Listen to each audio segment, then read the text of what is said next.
Exit போல் result வந்தாச்சு, இந்த மூமெண்ட்டுக்காக தான் நம்ம எல்லாருமே காத்துட்டு இருந்தோம் அப்படின்னு நான் சொல்ல மாட்டேன். ஆக்சுவலா அவங்கவுங்க பணி செய்ய போகும்போது யாரை பத்தி உயர்த்தி சொல்லலாம், யாரை பத்தி குறைச்சி சொல்லலாம்ன்ற ஒரு கருத்து கணிப்பு ஒன்று இருக்கும். அப்படி நடந்தாதான் நம்ம இதை ஈஸியா எடுத்துட்டு போயிடணும். நமக்கு சரியான ரிசல்ட் எப்ப வரும்? மே 4ஆம் தேதி. அப்ப அந்த நாள் தான் நமக்கான நாள்னு நான் சொல்றேன்.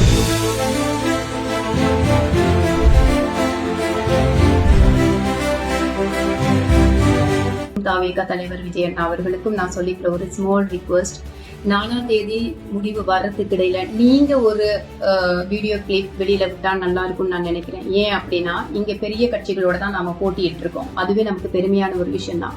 இங்க நாம் தோத்தாலும் சரி ஜெயிச்சாலும் சரி பரவாயில்லை. அமைதின்றது ஒண்ணு நம்ம நாட்டுல மிக முக்கியமாக தேவை.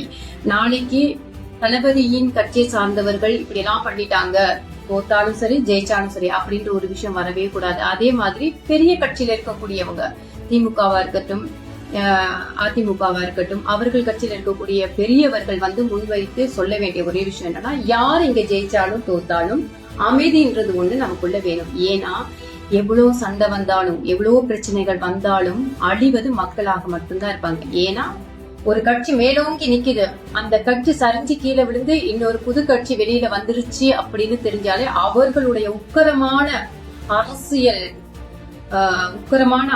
விரோதம் பயங்கரமாக காமிப்பாங்க. அது நார்மலான ஒரு விஷயம். காமிக்கும் போது யார் அடிப்படையில சிதைஞ்சு போவா அப்படின்னா மக்களும் இளைஞர்களும் தான். அதுக்காக கண்டிப்பா நீங்க ஒரு வீடியோ கிளிப் விட்டீங்கன்னா இது எல்லாருக்கும் பயனுள்ளதா இருக்கும். மத்த இளைஞர்களா இருக்கட்டும் மக்களா இருக்கட்டும் கொந்தளிக்காம அமைதி காக்குறதுக்கு ஒரு நல்ல சூழ்நிலையா மாறும்னு நான் நினைக்கிறேன்.